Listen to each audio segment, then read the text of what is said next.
자, 환단곡이죠. 저도 여기 이제 환단곡이 가장 큰, 몇 페이지죠? 한 1500페이지 넘는 그런 책이 있고요. 그리고 이제 청소년 환단고기가 있는데, 오늘 요 책도 여기 안에 포함이 되어 있죠. 이 청소년 환단고기, 이 책의 어느 부분이냐면, 예, 해제 50쪽에서 71쪽, 그리고 법례편의 159쪽에서 163쪽이 오늘의 과제입니다. 저에게도 과제이기도 하고요. 그래서 이 부분을 한번 들어가 보도록 하는데, 이제 오늘이 처음이시잖아요. 여기 계신 분들, 청소년 분들도 처음이시라서 환단고기에 대한 이해를 돕기 위해서 조금 더 요거에다 이제 살을 붙이는 방식으로 이렇게 했습니다. 명량 영화의 김한민 감독 아세요? 명량, 뭐 우리나라에서 가장 많은 사람들이 보았던 영화인데요. 최근에 이제 한산도 대첩하고 노량해전까지 해서 3부까지 다 완성을 했습니다. 곧 개봉이 될 텐데, 이 김한민 감독이 이 명량에서 가장 마음에 드는 장면이 무엇이냐라고 하니까, 이 영화에서 뭐냐면 이순신 장군이 어머니 위패에 절을 할 때 보이는 현판을 주목하라, 거기에 비밀이 있다라고 하는 이야기를 했어요. 그래서 현판을 주목을 했죠. 근데 영화를 볼 때는 이걸 주목을 할 수가 없어요. 2초 만에 이렇게 위에서부터 현판을 훑고 내려오기 때문에. 그래서 다시 보니까 이게 보이더라고요. 거의 뭐라고 써 있냐면 환이라고 써 있습니다. 우리 환단고기 할 때 그 한자 환이에요. 환. 예. 환하다라고 하는 광명을 상징합니다. 우리는 광명의 민족이죠. 빛의 민족이고, 그래서 이게 환이라고 하는 걸 써놨어요. 실제로 이게 김한민 감독도 이제 환단고기 북콘서트도 오기도 했고, 대한사랑하고 교류를 하기도 합니다. 자, 그리고 또 한 감독이 있죠. 왕의 남자라고 또 천만을 찍은 이준익 감독이라고 있습니다. 이준익 감독.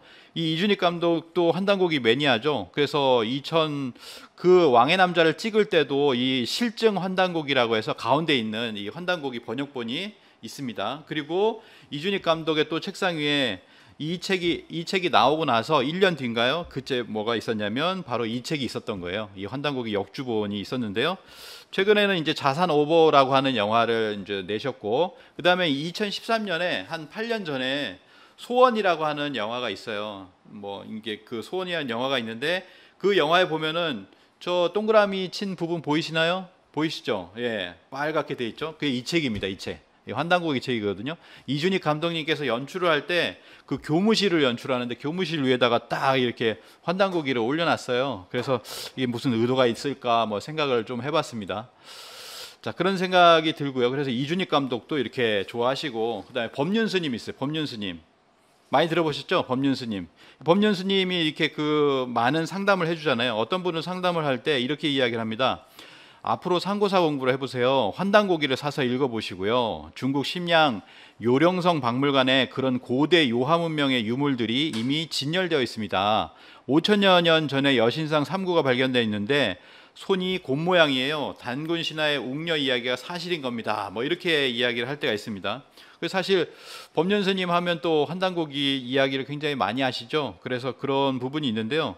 자, 좀 전에 말씀드린 요하 문명이 뭔가요? 이제 앞으로 배우실 거라고 생각을 하고, 또 환단고기 책에 보면은 이 요하 문명 홍산 문화에 관한 내용들이 이제 94, 95페이지에 이런 거 있죠. 94, 95페이지에 보면 잘 나와 있고, 그 전에 93페이지에도 보면 나와 있는데, 이 홍산 문화 또는 요하 문명이라고 합니다. 만리장성 바깥에 그런 어떤 그 황하 문명, 중국 문명이라고 하죠. 그것보다 더 오래된 1000년, 2000년 뭐 이렇게 오래된 그런 어떤 문명이 나왔어요. 그래서 9000년 전부터 해가지고 4000년 전까지 다 나왔다. 근데 여기서 보면 이 홍산 문화라고 하는 곳에서 사실은 고조선 문화까지도 이렇게 나왔습니다. 고조선 문화까지 나왔는데, 사실 우리 교과서 있잖아요. 여기 계시는 그 분들이 하나하나 이제 8종 중에서 한 가지 어떤 교과서를 배우실 텐데, 교과서의 지도는 거의 똑같습니다. 자, 보시면 왼쪽에 있는 것이 가장 오래된 지도예요. 그 오래된 지도를 보면 연두색으로 해서 동이족, 고조선을 둘러싸고 동이족이라고 해서 이것도 이제 고조선의 어떤 반개 강역이다 이렇게 표시를 해놨는데, 그게 사라졌죠. 동이족이라고 하는 것이 사라졌습니다. 그리고 점점 더 작아지고 있는 게, 왜 고조선을 더 이렇게 작게 하느냐. 더 지금은 뭐냐면 여기 왼쪽 있잖아요. 왼쪽 부분에서 좀 더 가야 여기가 요하 문명, 홍산 문화예요. 그 부분까지 고조선이라는 거죠. 그렇기 때문에 이게 축소가 되었다라고 하는 겁니다.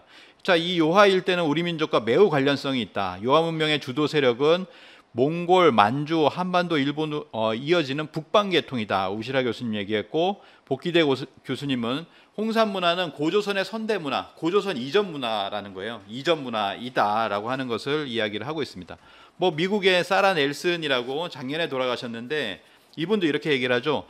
홍산 문화의 특징은 한반도의 삶과 동일하다 이렇게 이야기를 하고 있어요. 동북 지역의 고인돌은 한국과 완전히 같다라고 하는 겁니다. 이런 것이 환단고기를 갖다 증빙하는 그런 유물 유적이에요. 그래서 나중에 자세하게 한번 이 홍산 문화에 대해서도 배워보시고 또 책에서 읽어보시기 바랍니다. 자, 그래서 이거를 또 얘기한 배우도 있죠. 배우도 공부하면 이 정도는 된다. 이걸 보여주기 위해서 우리 조인성 배우가 있죠. 조인성 배우가 얘기하는 거 한번 들어볼게요. 소리 들리나요 이게? 다 발견이 돼가지고. 예, 그래서 그게 지금 이제 왜냐면 만리장성 이 안에 문명, 그러니까 황한 문명을 얘가 기본으로 삼았는데 요한 문명이 나오면서 불리해진 거지. 이제 그래서 이걸 다 뒤집어 엎으려고 이제. 공부 많이 했네. 예, 공부 많이 했죠. 조인성 배우 공부 많이 했습니다. 저건 지도가 한반도 지도가 거꾸로 돼 있잖아요. 거꾸로 보는 어떤 시각으로 보자라고 하는 돌 김영옥 선생의 어떤 지도인데요. 거기에 보시면은 만리장성을 이렇게 설명하는 부분인데 뭐 잠깐 잘 못 들은 것 같아서 한 번 더 잠깐 더 들어볼게요. 한 번 더 들어볼까요? 이거를 제가 뭘 눌러야 되나? 예. 소리 좀 키워보세요. 문명, 옥기 뭐 이렇게 옥기 문명. 발견이 돼가지고. 공문화지. 예, 그래서 그게 지금 이제 왜냐면 만리장성 이 안에 문명, 그러니까 황한 문명을 얘가 기본으로 삼았는데 요한 문명이 맞아. 나오면서 불리해진 거지. 이제 그래서 이걸 다 뒤집어 엎으려고 이제. 공부 많이 했네. 네. 그래서 그 조인성 배우 같은 경우도 이 환단고기를 공부를 했습니다. 저걸 보시면 알 수 있고 또 뒤에 보면 이제 배달국이라고 이제 배달 문명이다 그 얘기도 이렇게 하거든요. 그래서 그걸 보면 아 조인성 배우도 이렇게 열심히 공부를 했구나. 그리고 이제 공부를 했으니까 좀 알려줘야죠. 모가디슈라고 7월 28일에 또 개봉을 합니다. 자, 그리고 이제 김제동 방송인 김제동 같은 경우에도 이런 이야기를 했습니다. 이게 이제 2017년에 얘기를 했는데요. 좀 비약일지 모르지만 단군 신화를 떠올렸어요. 말없이 100일 동안 버텼죠. 환인의 환나라, 환웅의 배달나라, 단군의 고조선, 해모수의 부여 이렇게 내려온 우리 민족의 9,000년 역사다 이렇게 이야기를 했습니다.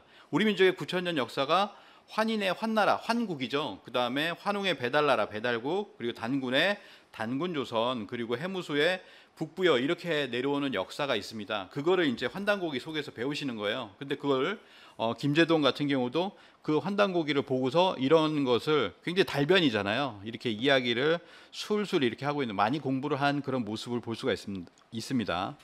그리고 이제 그 배우 중에서 이제 황석정이라는 배우 들어보셨죠? 중견 배우로서 연기 굉장히 잘하잖아요. 그래서 나 혼자 산다에서도 딱 비친 게 이 책이에요. 환단고기 책. 환단고기 책이 딱 비치니까 이제 자막이 나오는 거예요. 고서적 하면서 눈이 띠용 이렇게 하는 그런 모습이 또 이제 보여지고 있습니다. 최근에 그 도올 김영옥 선생 같은 경우도